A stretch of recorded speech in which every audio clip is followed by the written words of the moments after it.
ఒకరికి ఒకే పదవి కాంగ్రెస్లో డ్యూయల్ పోస్టులకు చెక్ పార్టీలో కొత్త విధి విధానాలకు పీసీసీ కసరత్తు ఎమ్మెల్యేలు ఎంపీలకు మినహాయింపు వీరిలో నుంచి ఒకరికి వర్కింగ్ ప్రెసిడెంట్ సీఎం మంత్రులు అభిప్రాయాల సేకరణ కాంగ్రెస్ కార్యవర్గంపై స్టేట్ చీఫ్ ఫోకస్ వారం రోజుల్లో ఏఐసీసీకి లిస్ట్ పంపించే ఛాన్స్ రాష్ట్ర పార్టీకి త్వరలోనే కొత్త టీం అటు బీజేపీ వాళ్ళు ఇటు వీళ్ళు కూడా అన్నట్టు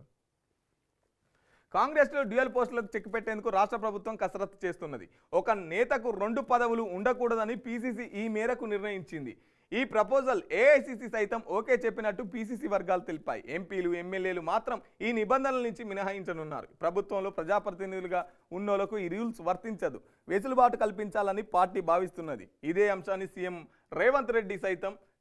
రెడ్డికి సైతం వివరించామని ఆయన ఓకే చెప్పారని పీసీసీలోని ఓ కీలక నేత చెప్పారు కేబినెట్ మంత్రులు అభిప్రాయాలను సేకరిస్తున్నట్టు తెలిపారు ఈ ప్రాసెస్ తర్వాత వారం రోజుల్లో ఏఐసీసీకి లిస్టు పంపించనున్నారు ఏఐసీసీ పరిశీలన అనంతరం కొత్త కమిటీ ప్రకటన ఉండనున్నది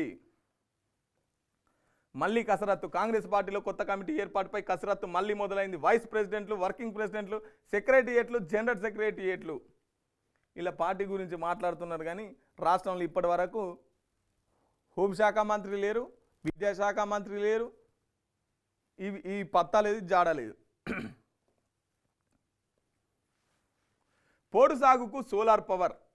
ఏర్పాటు చేయడానికి గిరిజన శాఖ ఆదేశాలు ఇస్తా ఎన్ని ఇబ్బందులు వచ్చినా ప్రజావాణి ఆగదు అర్జీలకు పరిష్కారం దొరికిందని ప్రజల్లో సంతోషం డిప్యూటీ సీఎం బట్టి విక్రమార్క కీలక వ్యాఖ్యలు మాట్లాడుతున్న డిప్యూటీ సీఎం బట్టి పోడు సాగుకు సోలార్ పవర్ నిన్న మళ్ళా ప్రజావాణి ఆడ ఓపెన్ చేసిరు ఎప్పుడు రేవంత్ రెడ్డి ప్రమాణ స్వీకారం చేస్తున్నప్పుడే కంచెలు బద్దలవుతున్నాయి అని చెప్పేసి మాట్లాడిండు మరి కంచెలు బద్దలైనాయని చెప్పేసి కిలోమీటర్ల పొడుగు నుండి జనాలు దరఖాస్తు పెట్టుకున్నారు మరి ఎంతమంది సమస్యలు పరిష్కారమైనాయి ఏం సమస్యలు వచ్చినాయి ఇప్పటి వరకు ఆ ముచ్చటే లేదు